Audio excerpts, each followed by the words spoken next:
Good afternoon, beloved. Good afternoon. I pray that your week has been one that's been blessed and prosperous. Um, my week has been a good week. It's been a very, very good week. So, let's get into our episode. This is episode 6 of season 3, which means that we have about 4 episodes left in this season, right? 4 episodes left in this season. So, as always, we want to make sure that we are in sacred space, that we create a safe container. Understand always our time together is holy ground. Okay? So make sure you're relaxed and that your spine is straight, erect, but not stiff, not stiff. We'll be as relaxed as possible, relaxed as possible. Close your eyes, and close your eyes. Take deep breath. Take a deep breath in, hold it, breathe out. Another deep breath in, deeper this time. Hold it, breathe out. And as always, we are breathing in those things that are positive, those things that serve us, those things that serve us, those things that are creative, love and bliss, those things, gratitude, good things. And we exhale those things that no longer serve us, unforgiveness, hatred, right, resentment. Okay. Know that this is a sacred space. Continue to breathe. Remember, breathe in deeply, feel your diaphragm, and exhale fully. This is sacred ground. This is a safe container. This is holy ground. What we do here is sacred. What we do here is holy. What we do here is spiritual. What we do here connects us to the divine. Okay? One more deep breath in, hold it, and breathe out slowly. All right, beloved. So this is episode 6 of season 3. Today, we're talking about the priestly garments, spiritual armor and divine authority. Spiritual armor and divine authority. So, as always, I want to welcome you to this episode of Connecting the Source with Rev Stephon. This is Rev Stephon. And today we dive deep into the sacred meaning of the priestly garments, discovering how they represent spiritual armor and divine authority available to consciousness, prepared for sacred service. So for our spiritual context, we are in Exodus 28. And in Exodus 28, God provides detailed instructions for creating priestly garments for glory and for beauty. These weren't merely ceremonial clothing, but spiritual technology, each piece representing divine attributes and spiritual authority, essential for mediating between heaven and earth. Okay? So the other spiritual connections with Exodus 28, Exodus 39, 1 through 31, the completion of garment construction. Leviticus 8, 7 through 9, the actual clothing of Aaron. Ephesians 6, 10 through 18, spiritual armor. There's a parallel of the spiritual armor. And Revelation 9, 8, the fine linen as righteousness for saints. So, what is the historical context? So, all throughout antiquity, there are these priestly vestments and symbolism. The Egyptian priestly garments and their spiritual significance, Mesopotamian religious garment traditions, and precious stone symbolism in ancient cultures, color significance in ancient spiritual systems. Remember that everything has a spiritual meaning. Names are not, that's why so dangerous, and just so superficial to look at this, literally. Okay, especially try to use a literal interpretation. So every name, every place, every number, and every color has spiritual significance. Also, historically, the metalworking and the textile arts in sacred context. We talked about, the metalworking. We talked about how construction of the tabernacle was a communal effort.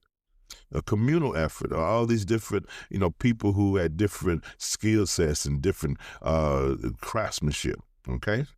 So the Israelite priestly garments were both historically grounded in ancient practices and spiritual revolutionary in their monotheistic symbolism and divine human mediating function. Okay. This is a religious order or movement that's different from most, in the area. Okay. Where there was, others, there were pantheons of gods. Okay. So the materials and the craftsmanship, gold work requiring sophisticated techniques. So the metalwork and the gold working, and the precise, preciseness needed in cutting the stone and then setting it for the breastplate. And again, the sacred color dyes always, that's there's some specificity, there's a speciality, right, in everything that's done. Okay, the fine linen production requiring extensive processing, the integration of multiple crafts and unified design.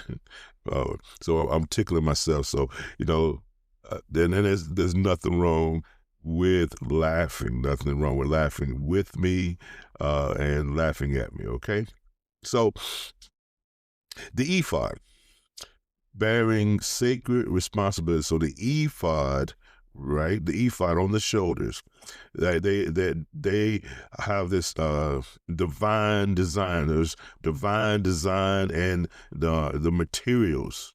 Okay, they shall make the ephod of gold, of blue, purple, and scarlet yarn, and fine twined linen, skillfully worked. Remember, went back to the specific type of craftsmanship and attention needed, right? The combination of precious metal with sacred colors, representing the integration of divine consciousness, gold, with heavenly awareness, blue, royal authority, purple, life force, scarlet, right, connected to blood, and the purity, linen. Purity, linen. Everything has spiritual significance. The shoulder stones bearing names, take 2 onyx stones and engrave on them the names of the sons of Israel. The 12 tribes, names carried, the 12 tribes, their names carried on the shoulders, representing how spiritual authority literally bears the weight of community concerns in divine presence. This teaches how spiritual leadership involves carrying others' burdens to divine resolution. Right. So they shoulder stones. Something that I noticed years ago in the Bible when it talked about sacred stones and precious stones, I don't recall a diamond being mentioned at all. Think about that.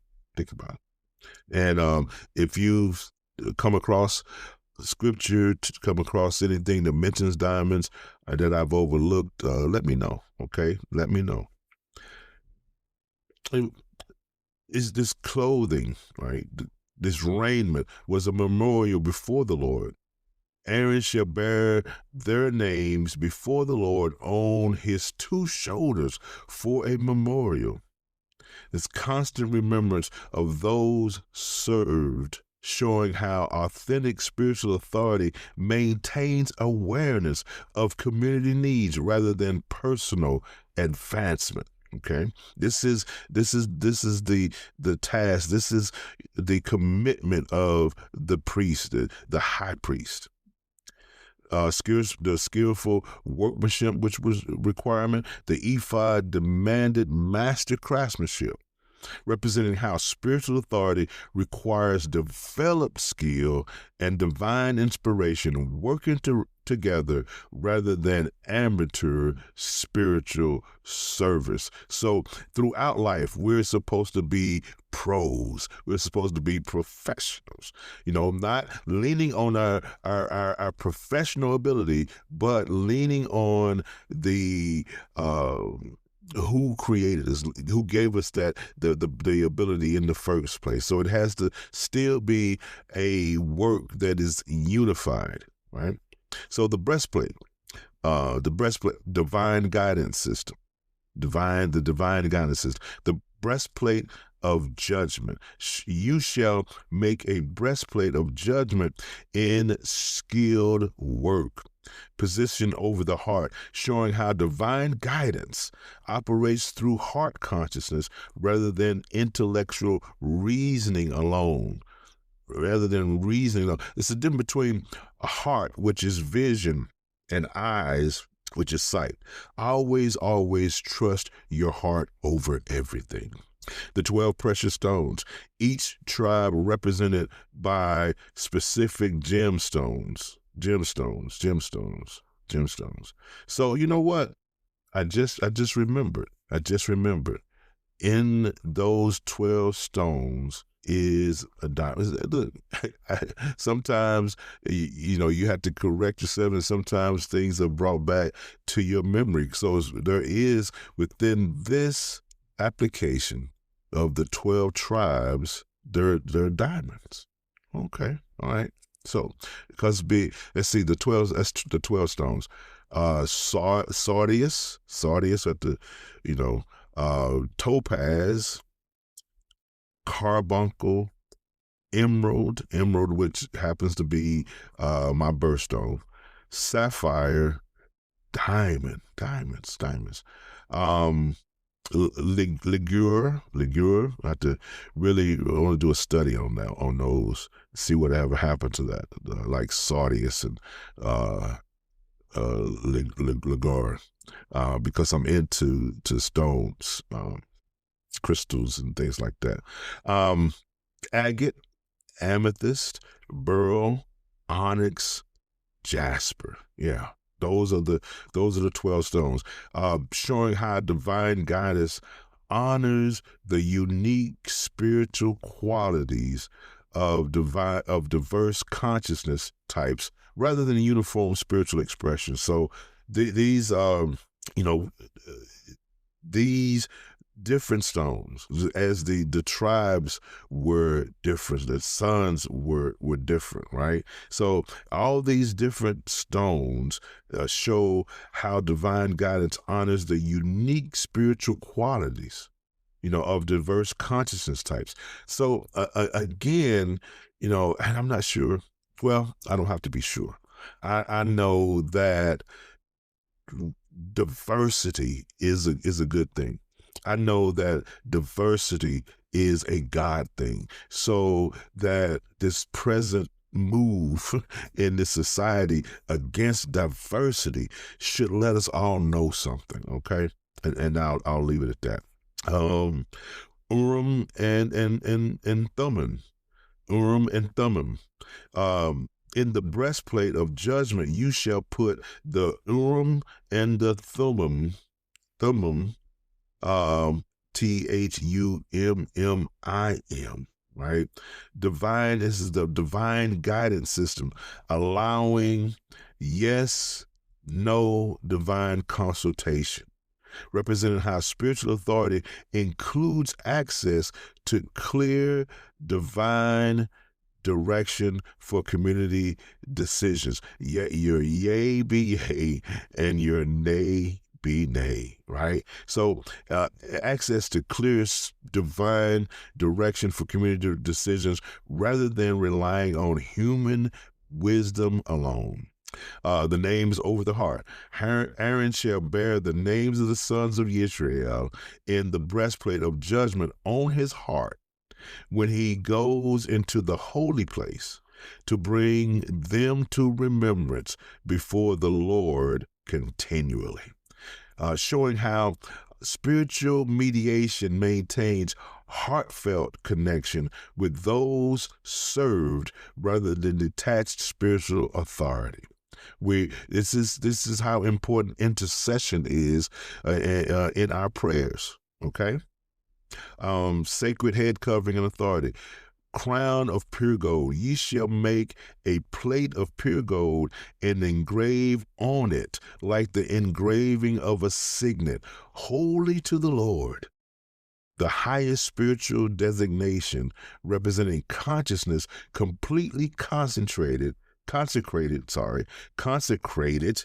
to divine purpose rather than mixed spiritual motives. Okay? This is the ultimate. This is the highest spiritual designation. Holy to the Lord. This is on your head. This covers the brain. This is where the spiritual mind happens. The forehead placement. It shall be on Aaron's forehead, positioned at the third eye center. Third eye center, the pineal gland. The pineal means the face of God. The face of God.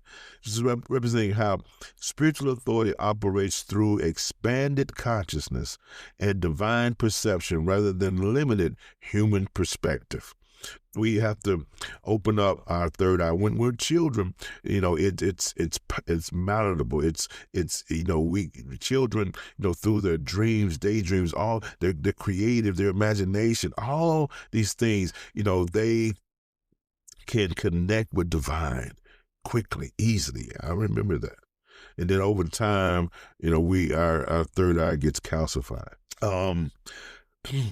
Bearing iniquity of holy things, that Aaron may bear the iniquity of holy things that the people of Israel consecrate.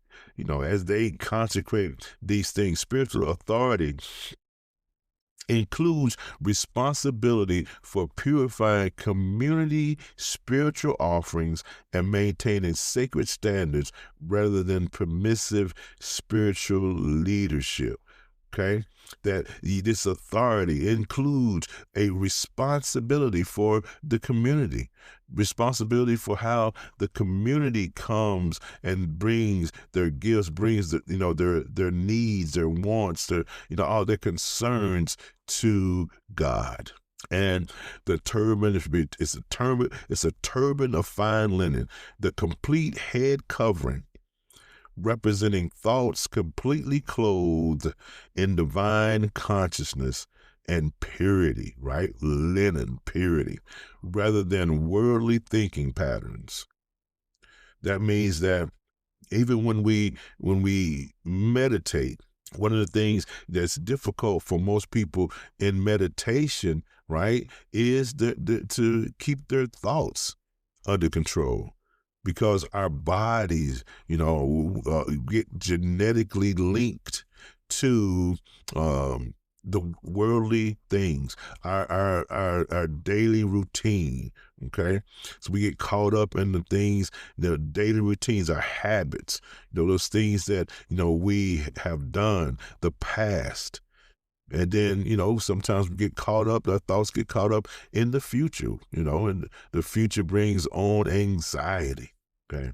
So it keeps us, our thoughts bound to either, the past or the future, when we should be, completely concentrating on the present moment. So we must clothe our mind in divine consciousness rather than the worldly thinking patterns. Okay. How do we bring this, practical? We always want to make sure that these things, these teachings are practical. Okay. So as a practice guide, divine attribute clothing. I'm not talking about so much physical clothing. Remember, not the physical. This is metaphysical. Consciously putting on spiritual qualities, being clothed in spiritual qualities, being clothed in the fruit of the Spirit, being clothed in spiritual qualities. That is the divine clothing. Okay. So do we practice that? We make it practical by consciously putting on spiritual qualities. Shoulder bearer meditation, carrying others in spiritual awareness.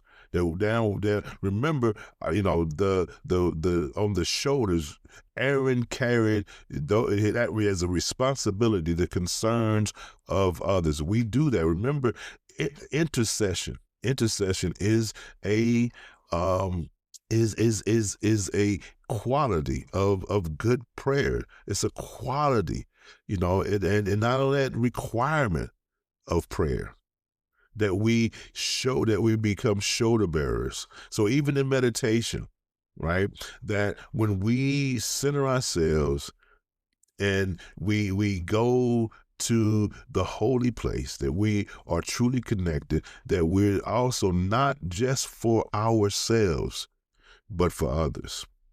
Heart guidance practice, assessing divine direction through heart consciousness. Heart consciousness, right? Heart over everything. Heart over our mind, heart, especially heart over our sight, because our heart carries our vision. The enemy of vision is sight, right? It says we don't walk by sight, we walk by faith. And faith is connected to the heart, thus connected to vision. Sacred authority development. This is, I say development because it has to be developed. The sacred authority. Why? Because most times we move away from the what's sacred. We move away from the divinity inside of us, and our divinity carries responsibility. So most of us we shirk that responsibility. We put it on other people. Right? We put it on, especially in church. We put it on the pastor or other ministers. But we are divine as well. We carry, authority as well. Okay? But we have to develop it, because why? The world has, dampened it, they tamped it down. So growing in spiritual responsibility and service, we have to grow, and this is a daily thing, grow in spiritual responsibility and spiritual service. Okay? All right. So I hope you have gotten something out of it. I hope you took notes, come back and re-listen to the episode. Now, as we close, as always, we close in meditation. So again, in the relax. Feel yourself relax. Don't think about, even if the thoughts come up, of what what you've done or what you have to do, do everything you can to quiet those voices down. Quiet them down. Center yourself in the present. Take a deep breath in. Hold it. Let it out. Another deep breath in, deeper this time. Hold it. Concentrate on your breathing. Concentrate on your third eye. Let it out. One more deep breath in. Concentrate on your breathing. Center in sacred clothing consciousness. Feel divine attributes surrounding you. And as you breathe out, experience spiritual armor activating. No divine authority is awakening within you. Take another deep breath in. Hold it. Breathe out slowly. Remember, this week, clothe yourself consciously with divine attributes. Practice bearing others on your spiritual shoulders. Listen for divine guidance through heart consciousness and maintain holy to the Lord awareness. So until next week, remember, divine authority comes with sacred responsibility. Spiritual armor equips for sacred service. You are always connecting and connected to source. Empower your journey. Empower. Oh my gosh. Listen, I'm just, this one was deep. This was nice. This was nice. This was nice. This was nice. I tell you what, just remember that you are sacred, yet you are divine, and that you're always connected to source. Peace, love, and light, beloved. Peace, love, and light.